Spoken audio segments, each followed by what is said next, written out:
ഈ പോര് മുറുകുന്നു എന്നാണ് നമുക്ക് മനസ്സിലാക്കാൻ കഴിയുന്നത്. ഇലോൺ മസ്ക് എന്ന ശതകുടീശകനും അമേരിക്കൻ രാഷ്ട്രപതിയും തമ്മിലുള്ള പോര് കൂടുതൽ മുറുകിയാൽ അതിൻ്റെ അലോസരം തീർച്ചയായിട്ടും അമേരിക്കക്കാർക്ക് മനസ്സിലാകുന്നുണ്ട്. മധു കൊട്ടാരക്കര അമേരിക്കയിലെ ന്യൂ ജേഴ്സിയിൽ നിന്നും തത്സമയം ചേരുകയാണ് ഈ പോരിൻ്റെ കൂടുതൽ കാര്യങ്ങൾ നമ്മളുമായി പങ്കുവയ്ക്കാൻ. പ്രൈം ടൈമിലേക്ക് സ്വാഗതം മധു.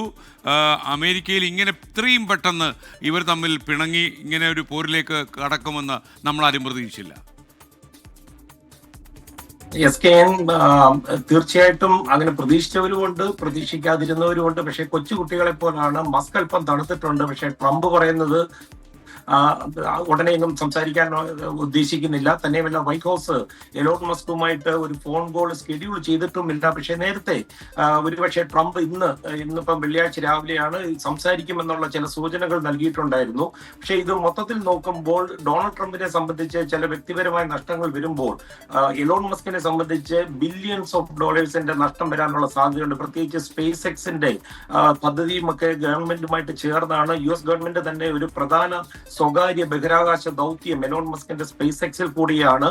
തന്നെയുമല്ല, നമ്മൾ ഇന്ത്യ രാജ്യത്തിന് തന്നെ ഒരു അല്പം ആശങ്കപ്പെടേണ്ട ഒരു കാര്യമുണ്ട്. കാര്യം അടുത്ത ആഴ്ച നമ്മളുടെ ഷെഡ്യൂൾ ചെയ്തിരിക്കുന്ന ഒരു ഇന്ത്യൻ പൗരൻ ആദ്യമായിട്ട് സ്പേസ് എക്സിലാണ് 4 പതിറ്റാണ്ടിന് ശേഷം ബഹിരാകാശ ദൗത്യത്തിന്റെ ഭാഗമാകുന്നത്. തന്നെയുമല്ല, ഈ ദൗത്യം നടത്തുകയാണെങ്കിൽ ISS എത്തുന്ന ആദ്യ ഇന്ത്യൻ പൗരൻ കൂടിയായിരിക്കും ശുഭൻഷു ശുക്ല. പക്ഷേ ഏറ്റവും ഒടുവിലെ റിപ്പോർട്ട് വരുന്നത് അനുസരിച്ച് മസ്ക് അതിൽ നിന്ന് അല്പം പിൻവാങ്ങിയിട്ടുണ്ട്. ഇത് ഡീകമ്മീഷൻ ഈ പദ്ധതി ചെയ്യത്തില്ല എന്നാണ് മസ്ക് പറഞ്ഞിരിക്കുന്നത്.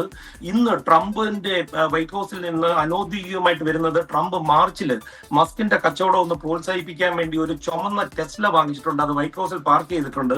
അത് ഉടൻ തന്നെ വിൽക്കാൻ പോവുകയാണെന്ന് പറയുന്നു. ഇന്നലെ നമ്മൾ റിപ്പോർട്ട് ചെയ്തതാണ് ഏതാണ്ട് 14% ടെസ്ലയുടെ ഓഹരികൾ ഇടിഞ്ഞു. പക്ഷെ ഇന്ന് രാവിലെ 4% അത് തിരിച്ചു വരുന്നുണ്ട്.